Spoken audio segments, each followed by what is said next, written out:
அடிக்கையோ ரெண்டு மட்டும் உடைச்சிருக்கு. அவனுடைய பிறப்பொறுப்பெல்லாம் கட்டிலே இருக்குது. அடிச்சு கொண்டு அடிச்சு கொண்டுட்டாங்கன்னு சொல்லி வெளியே வந்து போஸ்ட்மார்ட்டம் பண்ணதுக்கு முன்னாடி நைட் ஃப்ளை பண்ணாங்க. மேஜிஸ்ட்ரேட் வேண்டாம், நாளைக்கு 11 மணிக்கு 11 மணிக்கு போஸ்ட்மார்ட்டத்துக்கு போகணும். உள்ள நாங்க தான் நிக்கணும்னு எனக்கு தெரியாது. நாங்க உள்ள நிக்கணும்னு எங்களுக்கு தெரியாது. எங்களை ஐடென்டிஃபை பண்ண மட்டும் விட்டாங்க. ஐடென்டிஃபை பண்ணதோடு நாங்க வெளியே வந்துட்டோம். அரசு இந்த பிரச்சனையை கண்டுகொள்ளவே தொடங்கி நடவடிக்கைகளை எடுக்க தொடங்கியது. இதுவரைக்கும் இந்த மாவட்டத்தில் இருக்கக்கூடிய அமைச்சரோ அரசின் சார்பிலே யாருமே இந்த குடும்பத்தில் இருக்கக்கூடியவர்களுக்கு ஒரு ஆறுதல் வார்த்தை கூட சொல்ல முன் வரவில்லை. அவங்க கிட்ட என்ன நடந்தது அப்படின்னு வந்து கேட்க கூட இல்லை.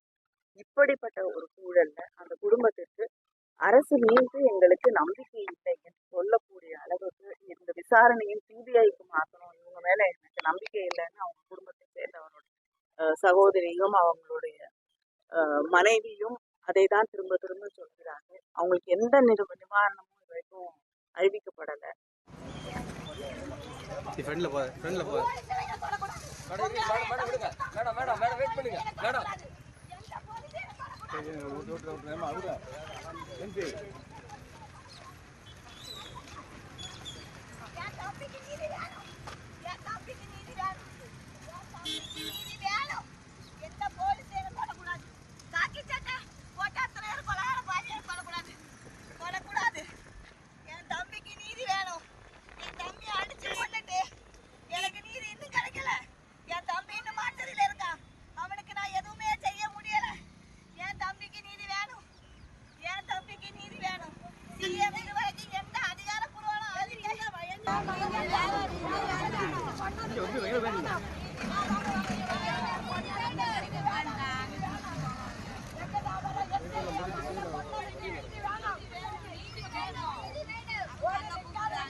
ஒரு காவல்துறையிலையோ இல்லை காவல் நிலையங்கள்லையோ இல்லை ஏதாவது சிறையிலையோ மரணங்கள் ஏற்பட்டால் முன்னாடி அரசுகள் எப்படி செயல்படுச்சு, எவ்வளோ மூடி மறைச்சிது, எஃப்ஐஆரே போடலை. எஃப்ஐஆர் போடுறதுக்கு 1 வாரம் 10 நாள் ஆகும். யாராவது கைது செய்யப்பட்டிருக்காங்களா?